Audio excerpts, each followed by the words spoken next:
When I think of bravery, I think of my great-grandmother. My next-door neighbor, Karen. My little brother. My mom. Grandma. My grandson, Wolf. My grandfather, Lucian. All those people who are facing their own darkness right now.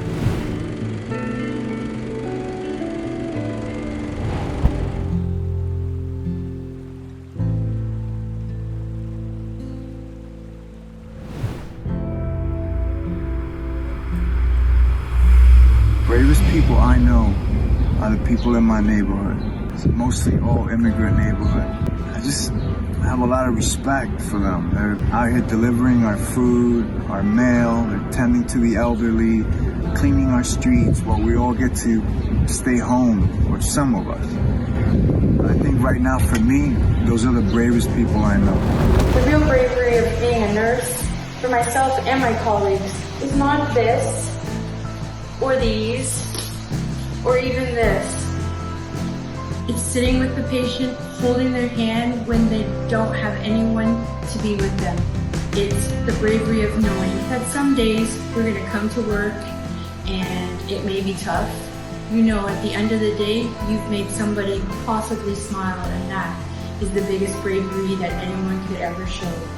The bravest person I know is my grandfather, Lucian. His mom left when he was little and his dad passed away at a young age, so he was brought up by his aunt and uncle. They kicked him out of the house when he was only 14, so he did everything he could to survive. Throughout his life, he faced challenges head on.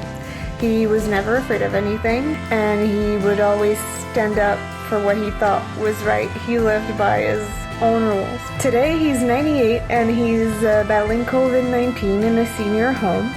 And although he's fighting this alone right now, I have no doubt that no matter the outcome, he'll remain brave until the end.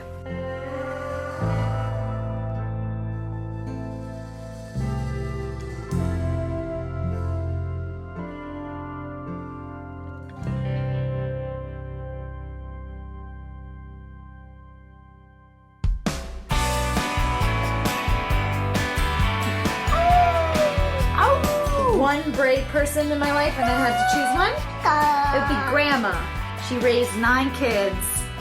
I'm the youngest of those 9. Basically all by herself. She was so resourceful, so resilient, so strong. I would like to honor my next-door neighbor, Karen. She's a nurse. She's been working every day, weekdays, since the beginning of this pandemic. She works with moms and newborns. She's bringing them into this world, helping them cope. To me, Karen is a hero. Bravo to her. I have chosen my wife Marjorie as the person whose bravery has inspired me. She was born with polycystic disease and it led to a liver transplant several years ago. And now, for almost a year, she's been on dialysis. Through it all, she's been cheerful, she's encouraged others, and she's been a great example to me.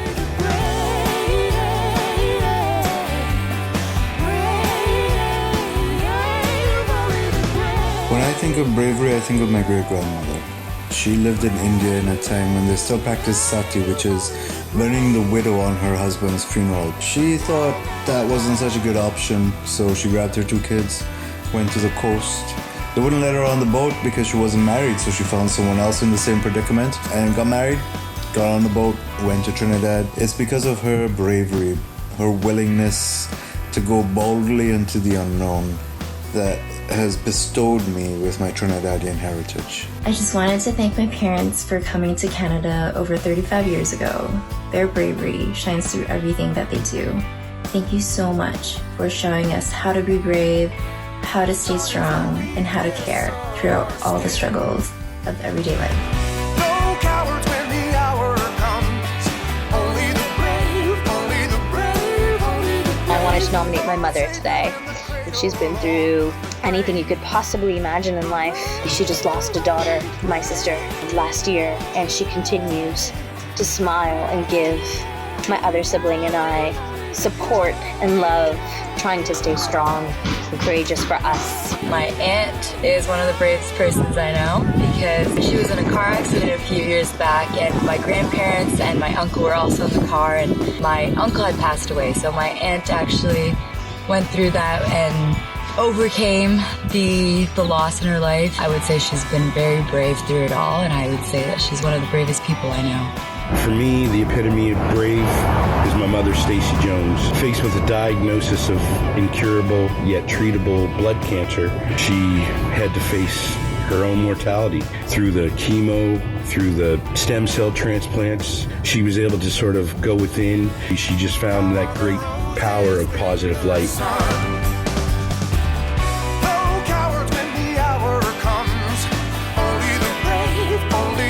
I'd like to nominate my grandson Wolf because he's very brave. Every challenge he faces in life, he faces like a champ. He makes me feel that the future is going to be in very good hands. Whether it's the death of a loved one, colleague, patient, whether it's not being able to be there when they're dying, this is for everybody who is taking courage, rolling up their sleeves, facing their darkness.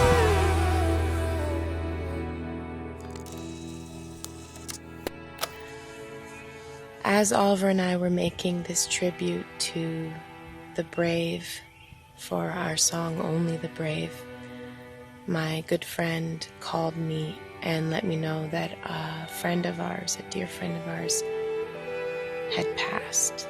He was only 42 years old. His name was Robbie. It really was a tragic death. And I got to thinking that I really wanted to put myself in the documentary as well and honor Robbie and his life, because he was one of the bravest men I have ever met. He wore his heart on his sleeve. He was so kind and compassionate to everyone he met, and he was incredibly funny, and he was brave because he was true to his nature, true to the love in his heart. And I wanted to take this time to honor Robbie.